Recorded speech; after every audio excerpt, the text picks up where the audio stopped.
এই মুহূর্তে যে খবর আপনাদের সামনে রাখবো, 21 দিনে একটাই গ্যাস সিলিন্ডার।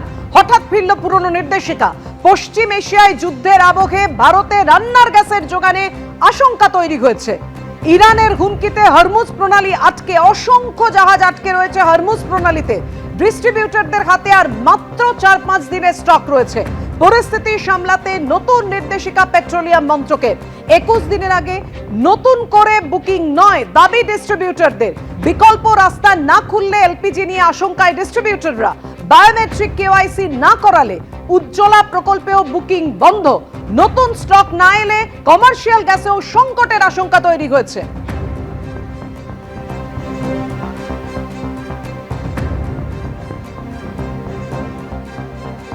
সেভাবে প্রবলেম কিছু ফেস এখনো স্টার্ট করিনি, করতে তো হতে পারে, শুনছি তো, তাই আমাকে আজকে এসছি। তো আমি অ্যাকচুয়ালি অ্যাড্রেস ট্রান্সফার করতে এসেছি, তো আমাকে বলছে যে 21 দিন টাইম লাগবে, একটু টাইম টেকেন ব্যাপার আছে।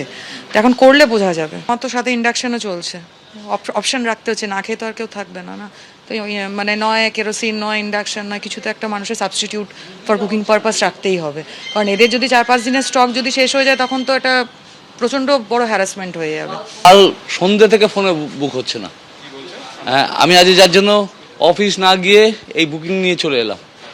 মানে কি করব আর, ওই আমি রিপোর্টটা শুনলাম, যা অফিস যাইনি, মানে বুঝতে পারছেন, সামান্য একটা গ্যাসের জন্য একটা মানুষ অফিস যায়নি। আমি তো এক প্রকার মিথ্যা কথা বললাম যে আমার জ্বর এসছে, একটু শরীরটা খারাপ। এখানেও বলছে আপনি সন্ধ্যের পর থেকে চেষ্টা ট্রাই করুন। আমি এখানে এলাম এই জন্যই ভাবলাম যে এখানে যাও করে নিয়ে চলে যাবো আজকে। সেই বুকিংটা অন্তত থাকলেও নিশ্চিন্ত থাকতে পারবো। আমার আর বেশি দিন চলবে না, হয়তো একটা গ্যাস থাকতে থাকতে একটা বুকিং করি, তো তা তো আমি বলছি আর 15 ডেজ ম্যাক্সিমাম চলতে পারে। ধর্মতলার ধর্ণা মঞ্চ থেকে বঞ্চনার অভিযোগে আজ প্রধানমন্ত্রী নরেন্দ্র মোদীকে তীব্র আক্রমণ করলেন তৃণমূল কংগ্রেসের সর্বভারতীয় সাধারণ সম্পাদক অভিষেক বন্দ্যোপাধ্যায়।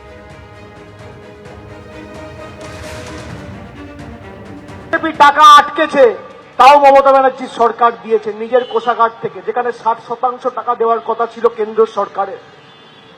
আটকে রাখতে পারেনি। পথশ্রী রাস্তাশ্রীতে প্রায় 20,000 কিলোমিটার রাস্তা নতুন করে নির্মাণ করা হচ্ছে 8,000 কোটি টাকা খরচা করে, যেখানে 60% টাকা দেওয়ার কথা ছিল কেন্দ্র সরকারের।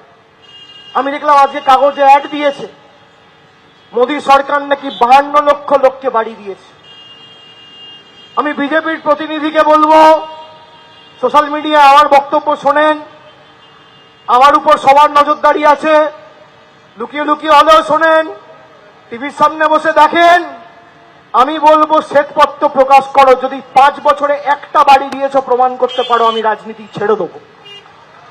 যে কটা বাড়ি দিয়েছে আমাদের সরকার দিয়েছে, 60% টাকা দেওয়ার কথা মোদী সরকারের, বিজেপি সরকারের, কেন্দ্র সরকারের দিয়েছে মামাটি মানুষের সরকার। স্বাভাবিকভাবেই যে আশঙ্কার জায়গাটা তৈরি হয়েছে, ডিস্ট্রিবিউটররা কি বলছেন দেখুন।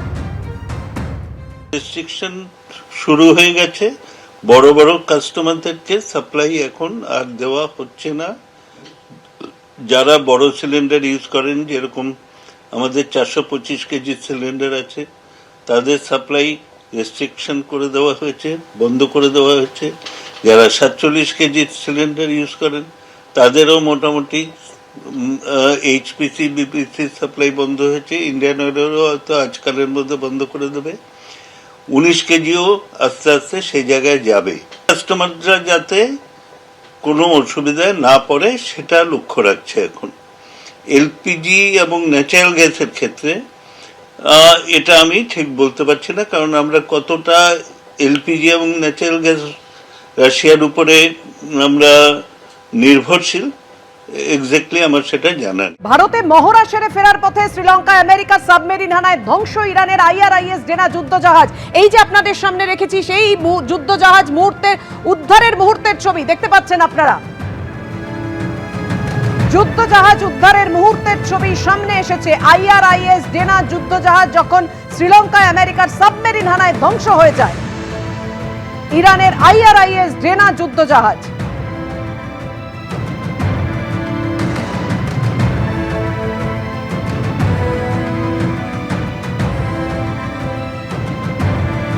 এই মুহূর্তে যে খবর আপনাদের সামনে রাখবো, 21 দিনে একটাই গ্যাস সিলিন্ডার। হঠাৎ ফিরল পুরনো নির্দেশিকা। পশ্চিম এশিয়ায় যুদ্ধের আবহে ভারতে রান্নার গ্যাসের যোগানে আশঙ্কা তৈরি হয়েছে।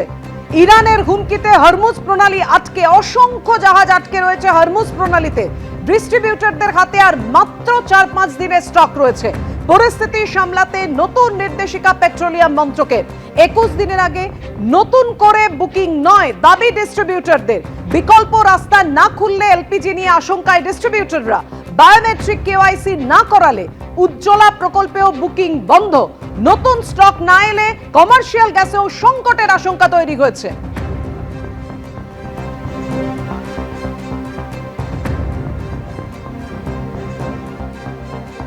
সেভাবে প্রবলেম কিছু ফেস এখনো স্টার্ট করিনি, করতে তো হতে পারে, শুনছি তো তাই আমাকে আজকে এসছি। তো আমি অ্যাকচুয়ালি অ্যাড্রেস ট্রান্সফার করতে এসেছি, তো আমাকে বলছে যে 21 দিন টাইম লাগবে, একটু টাইম টেকেন ব্যাপার আছে।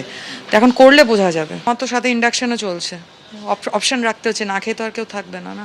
তো মানে নয় কেরোসিন, নয় ইন্ডাকশন, নয় কিছু তো একটা মানুষের সাবস্টিটিউট ফর কুকিং পারপাস রাখতেই হবে। কারণ এদের যদি 4-5 দিনের স্টক যদি শেষ হয়ে যায় তখন তো এটা প্রচণ্ড বড় হ্যারাসমেন্ট হয়ে যাবে। কাল সন্ধ্যে থেকে ফোনে বুক হচ্ছে না। হ্যাঁ, আমি আজ যার জন্য অফিস না গিয়ে এই বুকিং নিয়ে চলে এলাম। মানে কি করব, আর ওই আমি রিপোর্টটা শুনলাম যা, অফিস যাইনি, মানে বুঝতে পারছেন, সামান্য একটা গ্যাসের জন্য একটা মানুষ অফিস যায়নি। আমি তো এক প্রকার মিথ্যা কথা বললাম যে আমার জ্বর এসছে, একটু শরীরটা খারাপ। এখানেও বলছে আপনি সন্ধ্যের পর থেকে চেষ্টা ট্রাই করুন।